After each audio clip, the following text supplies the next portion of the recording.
हमारा टॉपिक है वो है इंडस्ट्रियल रिलेशंस। तो इंडस्ट्रियल रिलेशंस क्या होता है कि जो बिजनेस के इंटरनल स्टेक होल्डर्स होते हैं उनमें ये रिलेशन होता है।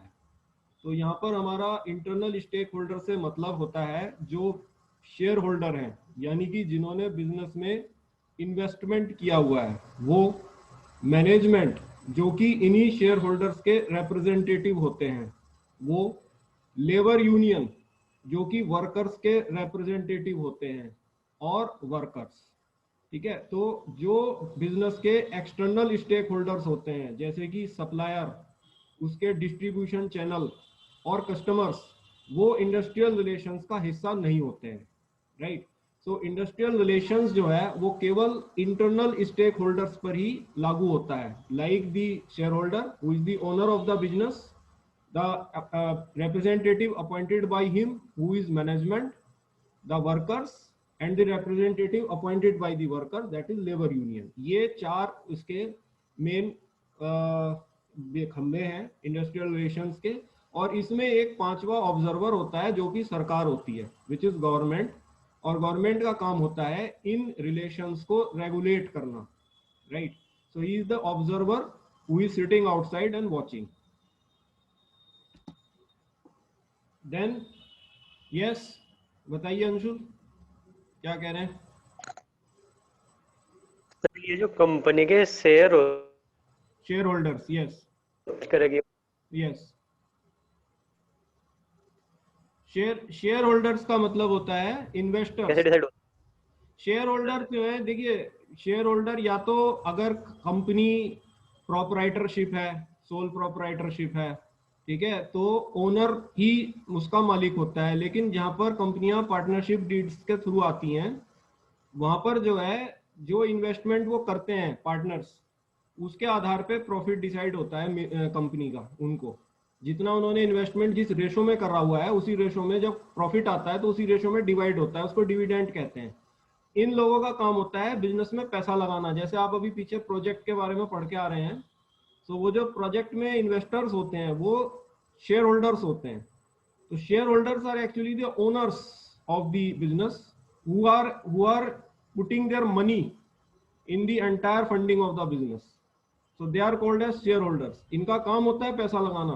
कितने तरह के फंडर्स होते हैं ये भी आप पीछे पढ़े हैं, ठीक है। So all these funders which put the money in the business are called as shareholders। अगर सोल प्रोपराइटरशिप का बिजनेस है तो उसमें ऑब्वियस बात है कि वो आदमी जो उसको ओन कर रहा है वो अपना पैसा लगाए हुए है, लेकिन उसने अगर डेब्ट भी किया है तो बैंक से लिया होगा, ठीक है। तो in that case bank is not the share holder, you are the only sole proprietor of that business, ठीक है। बट शेयर होल्डर्स यहाँ पे मतलब पार्टनरशिप से भी हो सकता है, सोल प्रोपराइटरशिप से भी हो सकता है। लेकिन एक इंडस्ट्री जब बड़ी लेवल पर होती है, क्योंकि आप इंडस्ट्रियल रिलेशंस पढ़ रहे हैं, तो उसमें ऑब्वियस बात है कि there may be possibility that there are more than one owner, right. तो they are all shareholders. So इनका एम है बिजनेस में इन्वेस्टमेंट करना।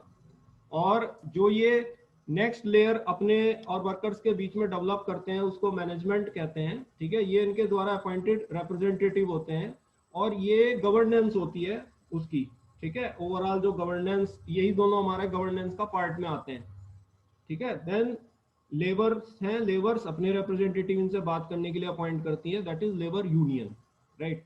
तो अब हम देखना चाहते हैं कि इनमें रिलेशनशिप कैसे है, what type of relationship do these people have with each other.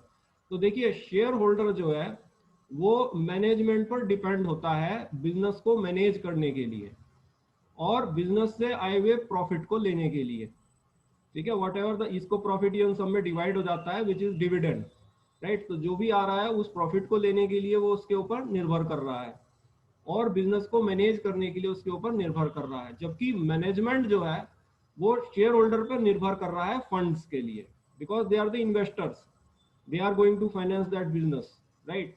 तो इस तरह से मैनेजमेंट और शेयर होल्डर में एक संबंध है। दूसरी बात है मैनेजमेंट और लेबर यूनियंस में क्या संबंध है।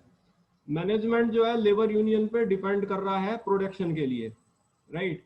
और लेबर यूनियन जो है वो मैनेजमेंट पर डिपेंड कर रही है वर्कर्स के लिए इकोनॉमिक बेनिफिट्स को प्राप्त करने के लिए, राइट। तो इस तरह से ये दोनों भी आपस में एक दूसरे से डिपेंडेड हैं।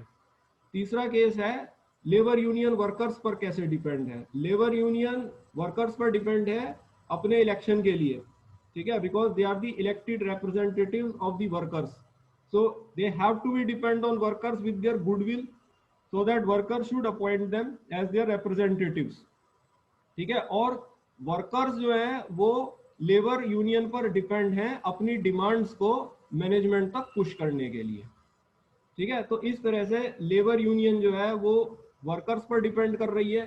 किसी ना किसी तरह का डिपेंडेंस हम सब में है, क्योंकि समाज में हर आदमी दूसरे आदमी पर डिपेंड होकर काम करता है।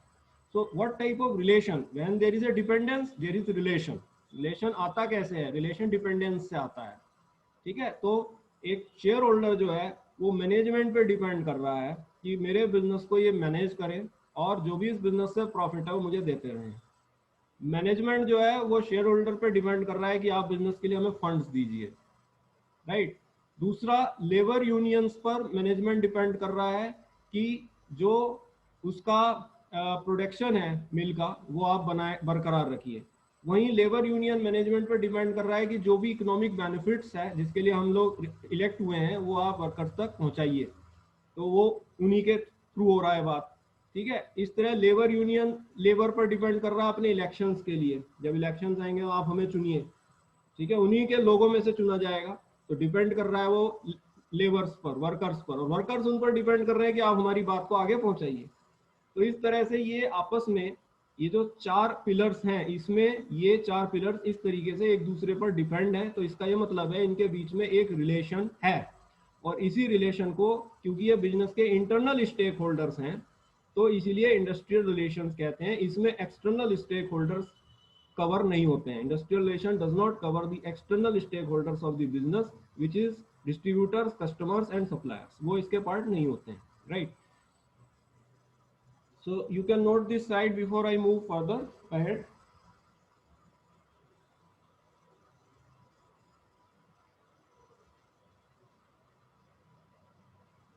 So industrial relations में the shareholders depend on management for business management and profit.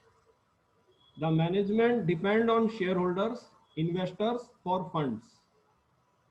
The management depend on labor unions for production, and labor union depend on management for economic benefits of workers. The labor union depend on workers for their democratic participation in their election, and workers depend on labor unions for pushing their demands to the management.